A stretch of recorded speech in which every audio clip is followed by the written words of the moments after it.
Hi, I'm Jeff Ranke, Editorial Director of Manufacturing.net and Manufacturing Business Technology. Welcome to Security Breach.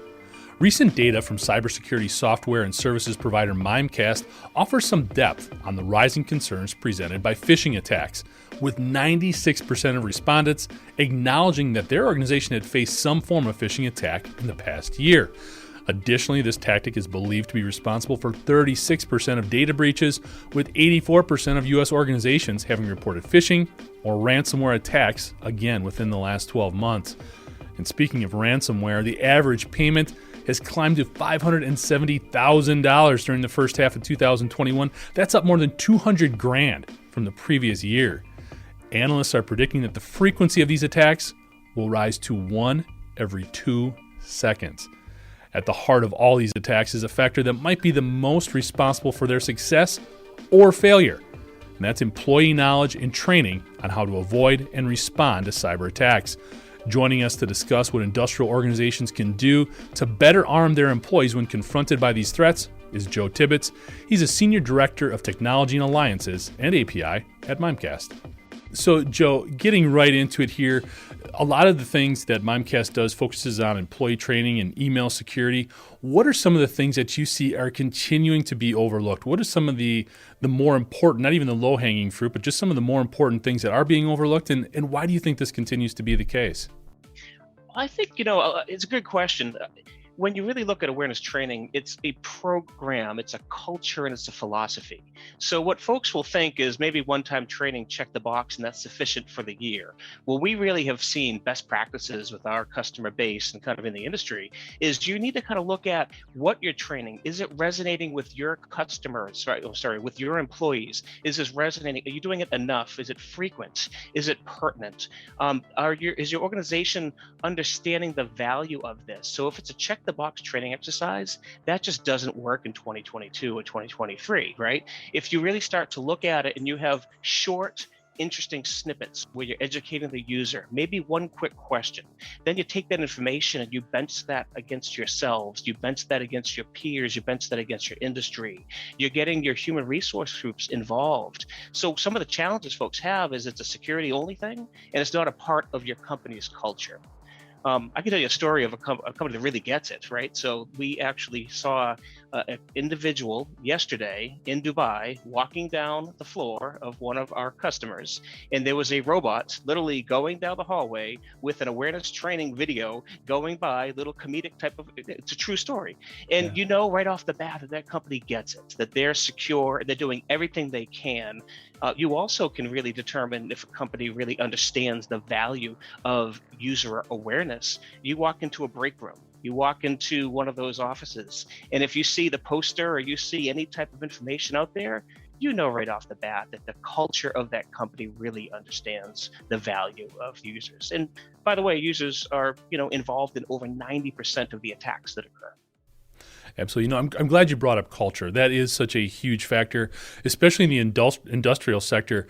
One of the things we see here, we know it anecdotally, we've seen it backed up by research, is that there's this feeling that they're not on the radar. They're not susceptible of attack either because of their size, they're not as prominent of a player in the industrial sector or in society, or not a well-known name or whatever you want to say. What can you tell folks in terms of understanding they are susceptible and they should not have this feeling of sort of being untouchable because they're always touchable? I worry about the IP that these firms have, right? There's a lot of rich information in there, and there's a broad base. They're very dispersed in many, many cases, right? And just think of one ransomware attack hitting your firm, hitting and shutting down communications, locking out your systems, getting in. So I think it's very, very important. I also see a lot of folks, when you really look at the security teams, oftentimes they think that they're doing enough. And in many cases, they follow the marketing brochures of a various set of products. They see the values and benefits of automated alerts being created and overseeing your employees and you're protected, in which case that's just a nirvana, right? It takes time, effort, it takes a lot of work to really make sure you have the right security apparatus in place. Excellent. Another thing, I know that you guys focus a lot on email security specifically. Phishing attacks are a huge concern. You talked about it a lot in your latest reports. We know of these types of things going on in the industrial sector. Can you give us an update in terms of maybe some of the new tactics you're seeing using email or phishing schemes, and some of the best practices maybe in responding to these types of attacks? Yeah, so we talk about the trends. If you go back even like 10 years ago, right, it was spam and then some AV attacks and whatnot. They morphed to phishing, light phishing. Then they started to really look at social media and they really found out they could get more targeted. Ransomware comes about, and then you have business email compromise. What we're really seeing today, though, is the spray and pray isn't as effective anymore. All of Yeah. the security products are catching up to that. So the attackers, they're not stupid. You can go to the dark web and go get a phishing kit for 25, $30. You can get ransomware as a service, $100, and you're off the bat, right? So from that perspective, it takes a little social engineering, and that way you can target those individuals. My personal account, I was attacked literally yesterday. I'm on a Little League baseball board, and someone said, "Hey, I'm another guy," which he wasn't, and said, "Click on the links of these kids." Who knows what would happen if I clicked on that, right? That was my personal account outside of work. So it takes very little effort to have a meaningful attack that may or may not be caught with your security tools you may or may not have employed. To answer your second half of the question, so what do you do in that attack? In our CISO, and this is probably a quote out there in the industry, it's always if you failure to plan is a plan to fail. So really making sure you have your workflows, your incident response playbooks, your tabletop exercises to really understand what you want to do. What's your risk profile? What's your risk appetite? The other area, and my role here at Mimecast is technology alliances. So we're integrated with 60 or 70 different products. And one of the key things, everybody is short staffed. You don't have enough people out there, right?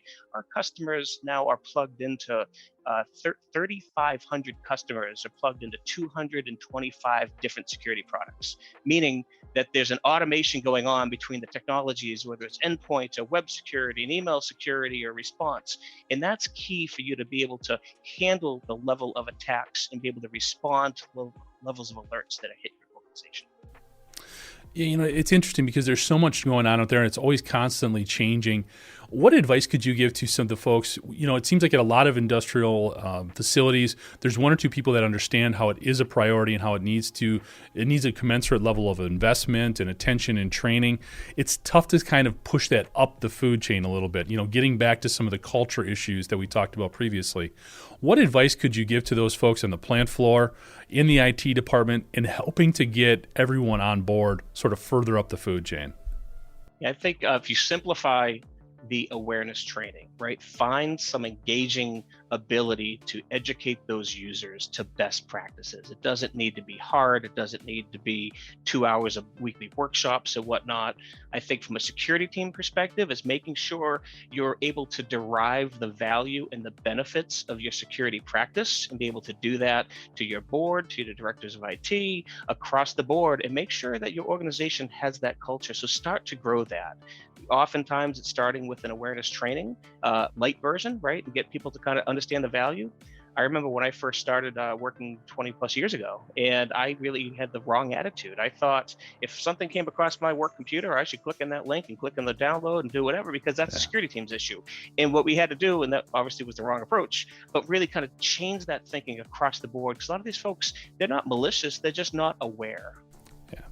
Yeah, employees continue to be sort of the number one opportunity and vulnerability when it comes to security in so many ways. So we talked a lot about some of the vulnerabilities and some of the bad stuff. Maybe we can talk a little bit more of the positive things right now. Maybe you can talk a little bit about some of the things that Mimecast is doing to help everybody really deal with a lot of these security issues, especially the stuff that's coming in via email. Yeah, happy to. So I'm not going to talk about the detection capabilities and the efficacy of the tool sets and whatnot. I think that's kind of hopefully generally known, right? We're the best in class email security provider. But when you think of additional capabilities, think of things such as artificial intelligence and machine learning that can actually look at the correspondence between two individuals and provide a banner to that user with a warning by saying, hey, you may have never communicated with this individual before. Are you sure you want to open this email or forward this email, inbound and outbound? We have capabilities on the email internal protection. So if a user is compromised and they're starting to send off sensitive data, there's data leak capabilities off the bat there that we can flag those up if you're sending out any malicious attacks. We have brand protection. So we actually have the opportunity to protect your supply chain, where you can we'll take a look at a number of domains and we'll actually do dark web scanning and identify threats and sites being created to be used before they're even out for the attack. So there's a suite of capabilities that we offer that's broader than just the core capabilities of email security. And I'll give you one more example, kind of that continued awareness, continued training. We rewrite every URL on click, but we'll often pop up that message. Are you sure you want to click on this link? And we'll actually show the details in front of them. And it's a nice just education opportunity for just simply clicking the link and they hit yes or no. We go through and give them a nice job when they do it right. Interesting. The dark net side of things there, that's always sort of intriguing. Could you provide some examples of some of the different domains that you're looking for and what these domains might be attempting to do or the threat that they represent? Yeah, so if you're xyz.com, I'll just use Mimecast, for example, picking ourselves from a legal perspective.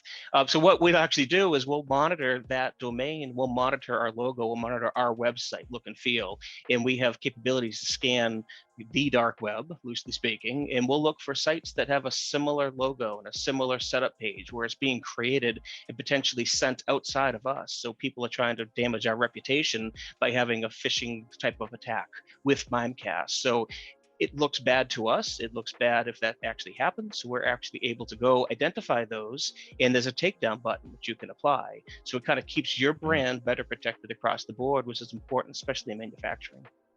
So in a lot of these instances, correct me if I'm kind of getting off track here, but we've experienced, I think a lot of people are familiar with email spoofing. You get an email that looks like it's from somebody you know, it's not actually. So in these instances, they could potentially replicate your website, make it look like it's yours, get a lot of valuable information entered there, and use it for nefarious purposes. That's right. And the company can say, sorry, that wasn't really me, but you still look pretty darn bad in that situation, right? So from our perspective, we can protect the brand in general with what we just talked about with the domain spoofing. And we also have the impersonation phishing spoofing, where you can take your very targeted lists, your C-suites, maybe your branch managers, et cetera, and we can actually put those in and add also, we have all sorts of microservice capabilities out there to detect those phishing and impersonation attempts specifically for those individuals. Absolutely. Now, Joe, part of what you do also, you deal with the APIs. So you're dealing with different connection points within an organization and the data that's basically flowing between those different APIs. On a plant floor, as we get into this Industry 4.0 initiative and more automation and more connectivity, could you talk a little bit about some of the vulnerabilities that can be presented with more and more of these data points and more of these connections? Yeah, so if you think of email, I think right now the latest stats that I've seen are there are over 300 billion emails sent every day from 7 billion mailboxes. 90% of attacks have something to do with email, originate from email, because we talked about it's easy. So from that perspective, the telemetry, the richness of threat intelligence, and the data that's available within an email security technology is so important. And we know that the security teams, specifically manufacturing, are stretched. They don't have a ton of staff to go babysit a whole bunch of alerts from all these different systems. And some can and some can't afford the SIMs and the XDR technologies that are out there.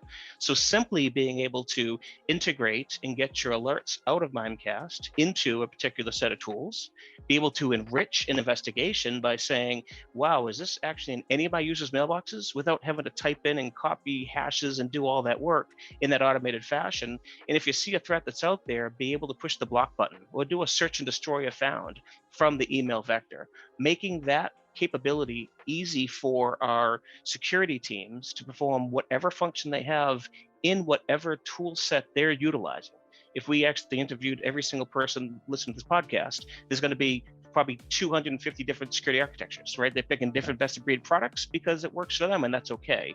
And our goal is to make sure you can perform your traditional functions in a very, very easy fashion and take advantage of that telemetry and capability. Interesting. And this all goes into basically developing that cybersecurity plan. I think when we look at the industrial sector, folks are either in two different places, and it's probably mimics a lot of different industries. They're either starting to put one together just because they're becoming face-to-face with all of these new threats that are out there that have been growing since 2020, or they're trying to constantly change and evolve with the times.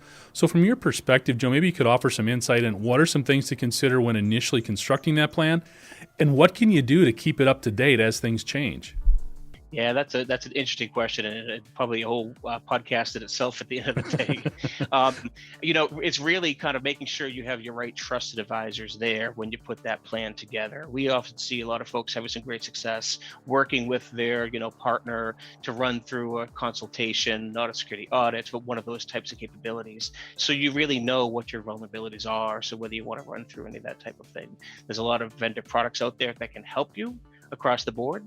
Another best practice is we see a lot of industry forums. So you see it in healthcare, you see it in retail, you see in the Denver CISO groups that they're coming together on a monthly or periodic basis and really sharing best practices and what they're seeing. And they're really building those bonds in their community, in their region, in their area. So a lot of those industry forums I found very, very helpful.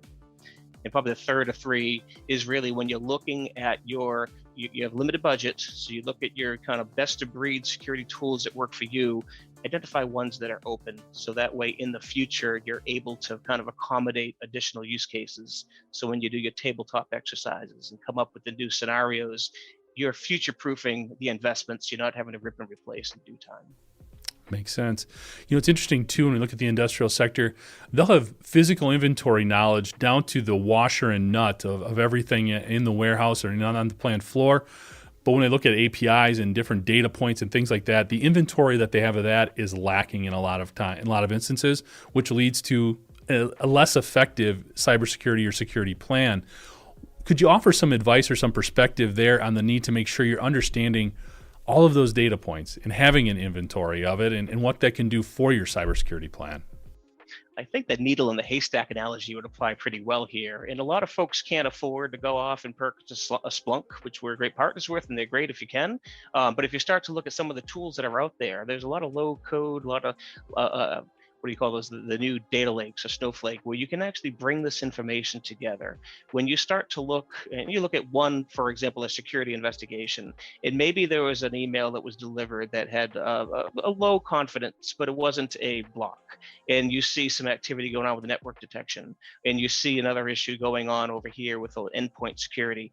All of those items could be low, but when you bring that together and you can look at the telemetry and create that opportunity to create that alert to say, wait a minute here. So I'm looking at 50 things, but this, if a little smoke, there might be fire. Makes sense. So looking in your crystal glass here, looking forward, seeing what might be going on in the next 12 to 18 months, what do you think are some of the bigger trends that we're going to be hearing about or things that we need to be aware of looking into the future? So it kind of goes back to the last question you asked, which is kind of like that evolution. So a lot of folks don't have the security staff to be able to handle what they need to do or want to do. What we've noticed here for the last 18 months at Mimecast, and I strongly believe that this is going to be something that really proliferates in the future, is the ability to utilize a managed security service to help your security teams. From our perspective, 18 months ago, we had customers integrated into 2 managed security service providers. Today, we're integrated in over 50, and there's close to 1,000 customers picking their best practices, they're picking their best technologies that work for them.